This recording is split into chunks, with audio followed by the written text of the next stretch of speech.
We fly over Pakruojis Manor, the largest manor in Lithuania. Consisting of 43 surviving buildings, spread over an area of 48 hectares, it serves as a great reminder of a pre-World War I Lithuania, when noble families residing in such manors dominated the politics, business, and culture alike. Like in every such manor, the palace is the heart of everything. Inside the opulent rooms of this neoclassical building the noble owner family used to live, and in the nearby garden they used to meet their guests. The palace is, however, just a small part of the entire manor. It is surpassed in size by the vast technical area here. All these buildings were dedicated to keep the manor operational, and the lavish lifestyle of its owners possible. Here, one may find the former living spaces of the servants, the stables, the barns, and the cattle sheds. Pakruojis Manor also has its own industrial zone, which held the business power of the noble family, with 2 mills, an inn, and a Roman aqueduct-style dam. This area is prettier than its rather prosaic purpose would imply. Manors like this one are real architectural gems of the Lithuanian countryside, and yet they also hide more sinister stories.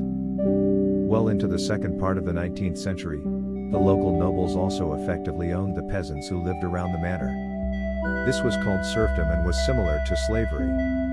The peasants were subjected to forced labor, corporal punishments, and were not allowed to leave their noble master. Like many of the Lithuania's large manors, Pakruojis was owned by non-Lithuanian people, a German von Rapp family. As the serfs were generally ethnic Lithuanians, the manors were often seen as a symbol of discrimination.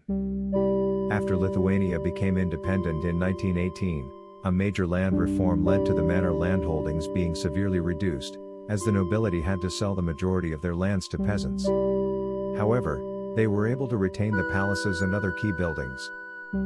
All that ended with the Soviet occupation of Lithuania in the 1940s. All such lands and buildings were nationalized.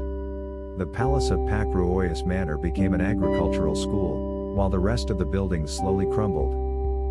After 1990 independence of Lithuania, Pakruojis Manor undergoes a slow but sure restoration, and its glory is returning. The manor has been turned into Lithuania's sole living museum, where one may experience a single day of life in such a manor.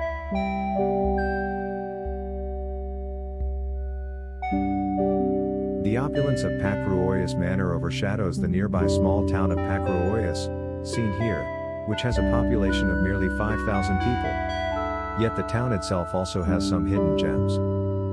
The most famous among them is this restored wooden synagogue. Built in 1801, it is the oldest surviving wooden synagogue in Lithuania. It used to serve the local Jewish craftsman population, yet another piece of the cultural fabric of pre-modern Lithuania. The other sites of Pakruojis are its church, where Lithuanian peasants would congregate to pray from all the surrounding villages, and its historic fire station, now turned into a museum. Lithuania has many small towns like Pakruojis that receive less attention than they should. With these Lithuanian drone tour videos, we show the prettiest and most important locations of these towns, while explaining their history. Click the like button and subscribe to this channel, and you'll be among the first people to see our newest videos.